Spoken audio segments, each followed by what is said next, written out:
안녕하세요. 브레인튜브입니다. 오늘은 두통 두 번째 이야기를 할 건데요. 편두통 예방에 도움이 되는 음식과 영양제 편입니다. 마음 같아서는 영상을 좀 기승전결이 있게 편두통이 왜 생기는지, 진단은 어떻게 되는지, 그 다음에 약이나 치료 이런 거에 대해서 좀 순서대로 진행을 하고 싶은데 의료인이 궁금해하는 거랑 병원에 환자로 찾아오시는 분들이 궁금한 것은 괴리가 좀 있더라고요.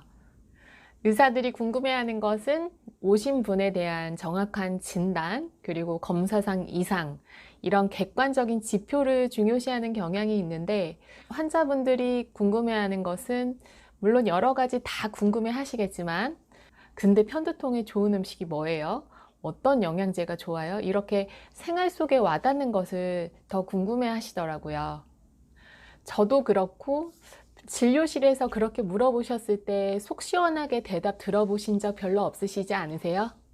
제가 이 주제 관련해서 논문을 며칠간 찾아봤었는데 잘 정리되어 있으면서 신뢰도가 높은 자료는 아무래도 미국 두통학회 가이드라인에 있는 자료들, 그리고 그 자료들을 바탕으로 여러 편 나온 논문들이 꽤 있었어요.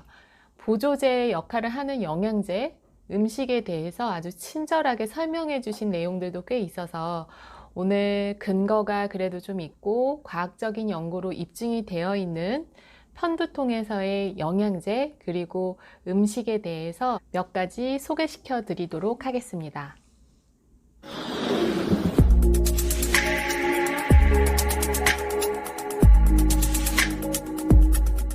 첫 번째는 리보플라빈인데요. 이름이 좀 생소하실 수 있는데 리보플라빈은 비타민 B군 중에서 B2에 해당합니다. 보통은 리보플라빈을 따로 복용하시는 경우는 없고 종합 비타민을 드시거나 비타민 B 복합제로 된 제품을 드시죠.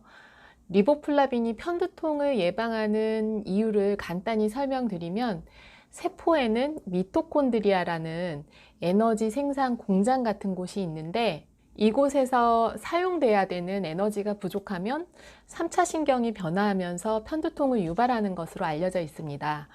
리보플라빈은 미토콘드리아의 에너지 효율을 증가시키면서 편두통을 예방하는 것으로 알려져 있습니다. 그것 말고도 세포 성장이라던가 재생작용도 하고 결핍이 되고 부족하게 되면 입 주변에 생기는 구순염, 안구 건조증, 피부염, 아니면 백내장 등이 발생할 수도 있고 무엇보다 장점은 과량 복용했을 때도 부작용이 거의 없고 임산부에서도 카테고리 A로 안전하게 사용할 수 있다고 되어 있습니다. 비타민이나 제품으로 섭취할 수도 있지만 음식에서는 쇠고기나 간, 아몬드, 버섯 같은 음식에도 많이 포함되어 있어요. 그래서 미국 가이드라인에서는 하루 한 400ml 정도 복용하도록 권고하고 있고 레벨 B로 분류되어 있습니다. 두 번째는 코엔자임 Q10인데요. 코엔자임 Q10은 항산화제로 많이 알고들 있는 건강보조제예요. 학술 용어로는 유비퀴논이라고 하는데 이것은 원래 우리 몸에 세포 내에 존재하는 지방 같은 물질입니다. 우리가 섭취한 영양소 그리고 산소로부터 온 에너지를 세포들이 사용할 수 있는 에너지로 바뀔 수 있도록 미토콘드리아를 도와준다고 합니다. 앞서 말씀드렸던 리보플라빈과 마찬가지 기전으로 이 에너지 효율을 증가시키면서 예방치료로 활용될 수도 있을 것 같습니다.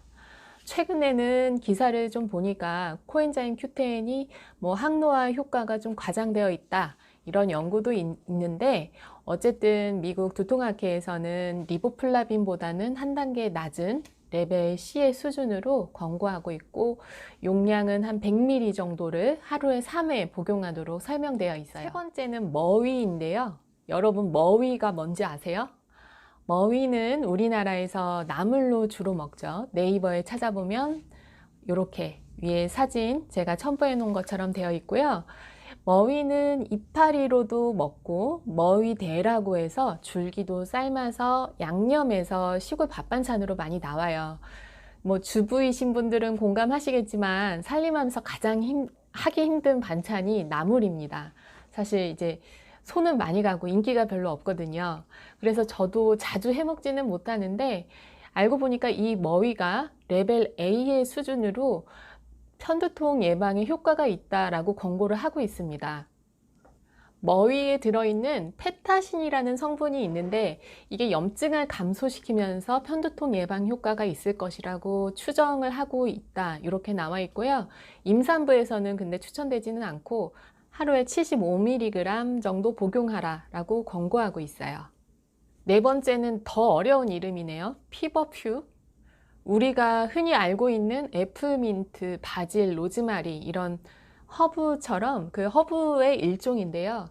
이게 몇천 년 전부터 두통을 고치는 데 효과가 있다라고 해서 사용되어 왔다고 합니다. 피버퓨의 활성 요소인 파테놀라이드라는 성분이 염증 단백의 대사를 차단해서 항염증 작용과 관련이 있을 것이다, 이렇게 추정을 한대요. 가이드라인에서 피버퓨를 하루에 2회 정도 복용하라고 되어 있습니다. 마지막은 마그네슘인데요. 마그네슘 너무 많이 나와서 사실 언급하기 조금 민망한데, 체내에 마그네슘이 저하되어 있으면 신경세포에서 칼슘 농도가 좀 증가되고 이게 뇌를 더 민감하게 만들어서 두통 유발이 잘 되는 것으로 알려져 있어요.